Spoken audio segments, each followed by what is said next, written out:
Yang pertama, yang paling bertanggung jawab dari semua adalah pemimpin-pemimpin bangsa ini. Harus membuktikan bahwa mereka sanggup untuk melakukan itu semua.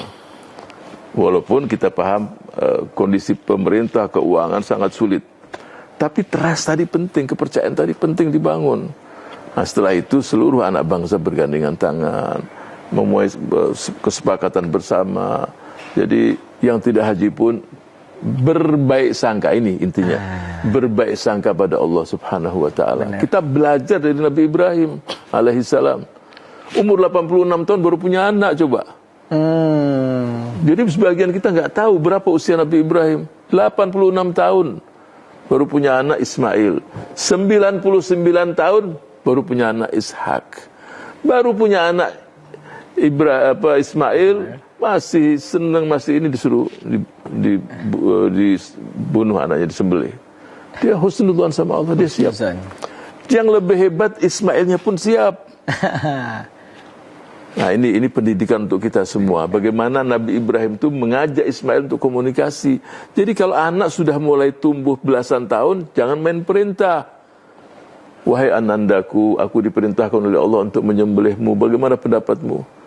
Apa jawaban si anak? Laksanakan wahai ayah. Mudah-mudahan aku tergolong mereka-mereka yang sabar. Jadi orang-orang tua dalam kondisi pandemi ini, anak jangan hanya perintah. Kalau anak sudah kelas 3 SMP, SMA, diajak. Supaya anak itu di rumah itu, anak-anak muda ini, kelompok milenial Z ini, dia merasa aku ini diposisikan di rumah. Itu dimintain pendapatnya, didengar pendapatnya, ya kan? Pertanyaannya, siapa yang hebat? Ismail atau Ibrahim? Ismail hebat sekali karena anak muda. Iya kan? Oh, Ismail, Habib ini hebat sekali. Tapi tanya siapa bapaknya? Itu. Jadi husnuzon, saya berharap bangsa ini juga berbaik sangka kepada Allah. Ini semua terjadi pasti dengan izin Allah Subhanahu wa taala, untuk kita diuji. Sekarang bangsa ini, mayoritas umat Islam ini, siap nggak kita kembali kepada Allah? Sebab yang menurunkan pandemi bala Allah, dan yang mengangkat juga Allah. Benar. Olehnya itu saya berharap dalam forum, ayo anak-anak muda, saya ingin anak muda yang bangkit untuk mengajak bangsa ini, terutama umat Islam, untuk istighosah. Saya dapatkan di beberapa negara itu satu kota itu semua yang memohon dari Allah untuk diangkat wabah ini. Ya diangkat. Nah, itu sejauh mana? Saya berharap anak-anak muda bangun link, buatkan Zoom online untuk istighatsah nasional. Bisa puluhan juta, bisa 20, 30. Ya Allah, saya yakin diangkat sama Allah Subhanahu wa taala. Asal benar. Sebab ini semua ujian, cobaan, sejauh mana Allah melihat umat mereka-mereka yang beriman ini, yakin nggak bahwa ini semua dari Allah? Itu berbaik sangka. Berbaik sangka. Yang nggak berangkat berbaik sangka, yang miskin juga berbaik sangka. Di samping kita tetap harus saling tolong menolong. Jadi itu teman-teman, kuncinya adalah berbaik sangka. Karena itu juga, berbaik sangka juga bagian dari ketenangan kita.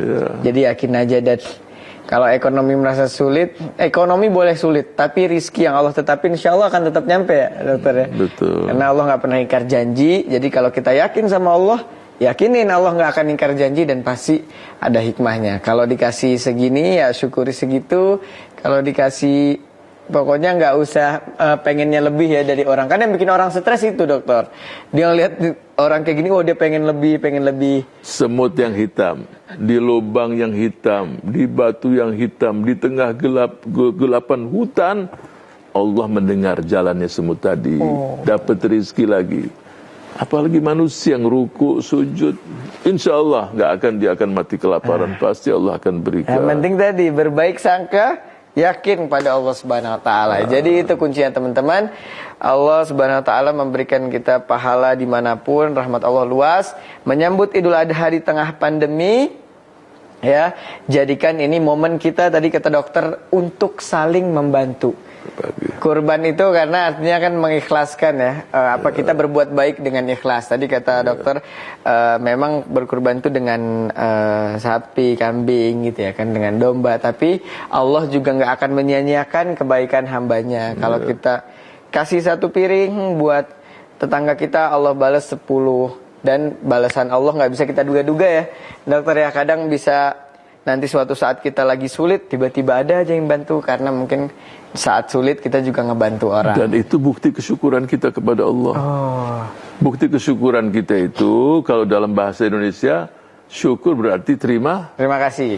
artinya terima Kasih. kasih. Nah, Setiap yang kita terima, bukti syukur berarti kita berikan Kita kasih. kepada yang lain juga. Apa saja, ilmu kita harus berikan yang lain. Ya. Harta kita berbagi. Tenaga, dia nggak punya uang, tapi fisiknya kuat, bantu yang lemah. Apa saja. Dia punya akhlak yang bagus, berbagi sama yang.